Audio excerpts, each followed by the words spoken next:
What if Saitama was forced to join the Psychic Sisters for a day of training? In this lost episode, after moving into Saitama's apartment, Tatsumaki grows increasingly annoyed with his lazy daily routine. She can't stand seeing such potential go to waste. Fubuki, ever the strategist, sees an opportunity.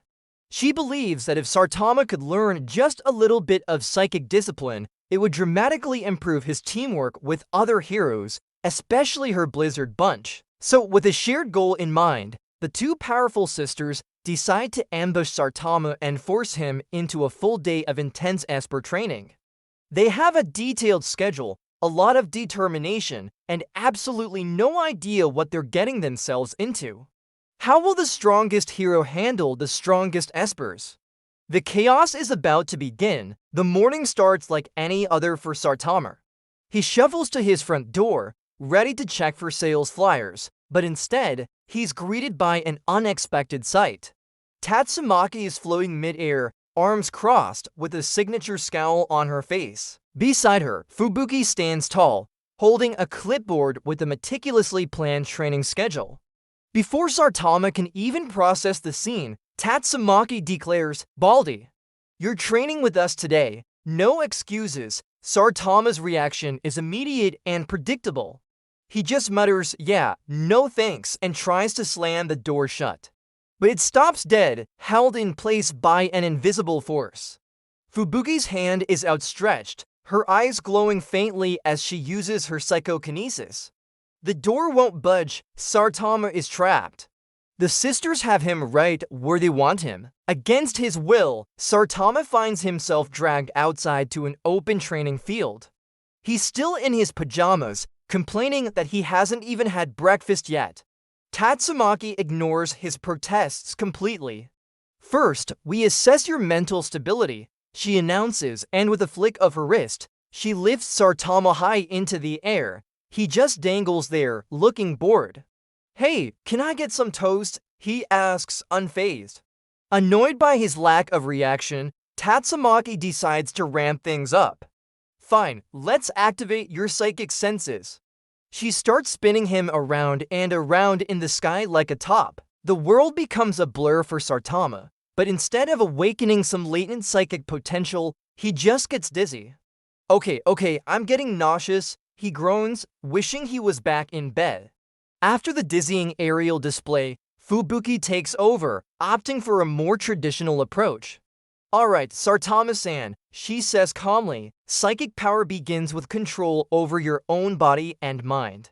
Let's start with breathing and concentration." She demonstrates a series of deep, rhythmic breaths and asks him to follow along while sitting cross-legged. Saitama tries to mimic her for about 30 seconds, but the sheer lack of stimulation is too much for him. His head starts to nod, and soon, he's fast asleep, snoring softly. Fubuki sighs in irritation, but gently nudges him awake, trying to encourage him to focus. From the sidelines, Tatsumaki scoffs loudly, "See? I told you your gentle methods are useless on this simpleton. He needs a real challenge, not a nap session." Tatsumaki shoves her sister aside, eager to show her how it's done. "Watch and learn, Fubuki. This is how you force a reaction." She raises her hands, and a heavy, oppressive psychic gravity field envelops Saitama. The air grows thick, and the pressure should be enough to crush a normal person flat. But Saitama just stands there, completely unaffected. He pats his clothes down and remarks, "This kind of feels like when I put too many wet blankets in the washing machine." The spin cycle gets real heavy. Confused and frustrated, Tatsumaki pours more and more power into the field. The ground beneath Saitama cracks and splinters under the immense force, but he just scratches his head, looking bored. The tornado of terror is giving it her all, and the caped Baldy thinks it's laundry day. Seeing that their individual efforts are failing, the sisters decide to combine their powers for a full-scale assault. Fubuki and Tatsumaki stand back to back, their psychic auras flaring to life and merging into one overwhelming force. The wind begins to swirl violently around them, picking up rocks and debris. The sky above darkens and seems to distort as their combined energy tears at the fabric of reality.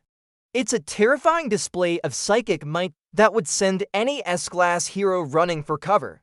And in the middle of it all stands Saitama. He watches the spectacle for a moment, then lets out a massive, jaw-stretching yawn.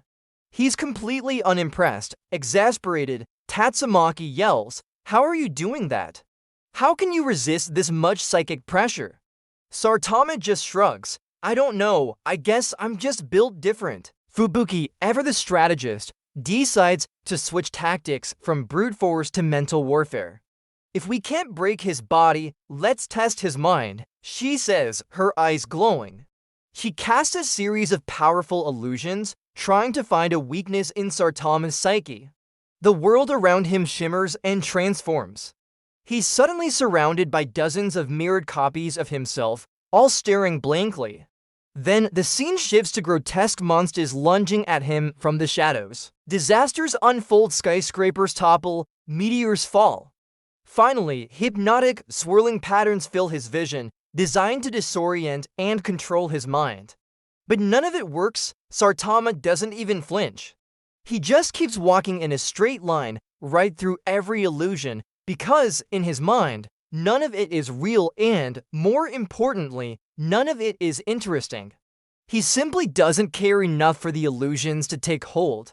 At this point, Tatsumaki has had enough. Her patience is gone, replaced by pure, unadulterated rage. That's it, no more games, no more tests.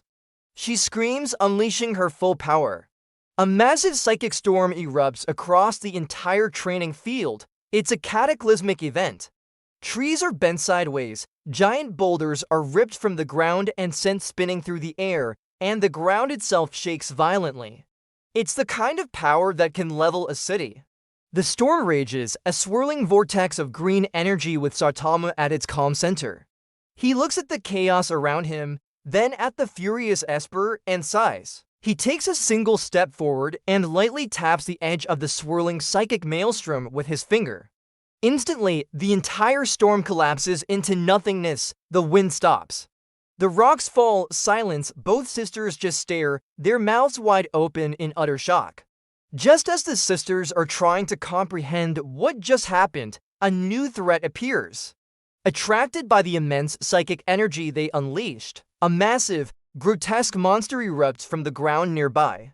It's a dragon-level threat. Easily, its roars shake the earth, and it fixes its many eyes on the three heroes. Fubuki and Tatsumaki immediately tense up, preparing for a difficult battle. But before they can even launch an attack, Saitama casually strolls past them. He winds up and delivers a single, almost lazy-looking palm strike to the monster's chest. There's no thunderous boom, no shockwave, the monster just disintegrates. It turns into a cloud of fine dust that drifts away on the breeze.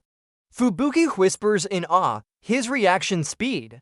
It's beyond psychic calculation. Tatsumaki, for the first time all day, can only grit her teeth and reluctantly agree. The dust settles, the monster is gone, the training field is a wreck. Tatsumaki finally lowers herself to the ground, her energy and her pride completely spent. She looks at Saitama, who is now pecking his ear, and finally admits defeat. "Fine," she mutters, avoiding eye contact, "you're abnormal.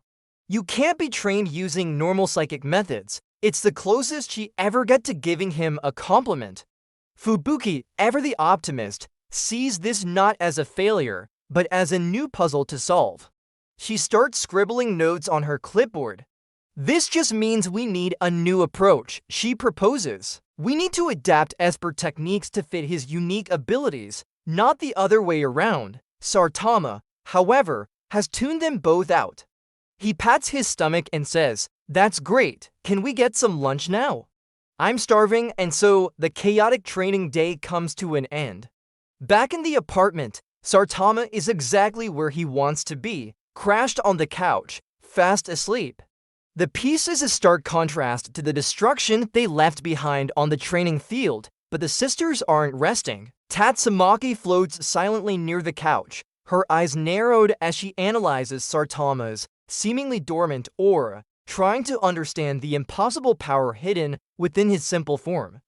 Meanwhile, Fubuki sits at the table, diligently writing in her notebook, creating new plans and theories for what she titles future training attempts. The apartment is quiet and peaceful for a moment. Then, Saitama lets out an incredibly loud, window-rattling snore. Tatsumaki's eye twitches in annoyance. The training might be over for Saitama, but for the Psychic Sisters, the real challenge has only just begun. Thanks for watching, and don't forget to subscribe for more Lost episodes.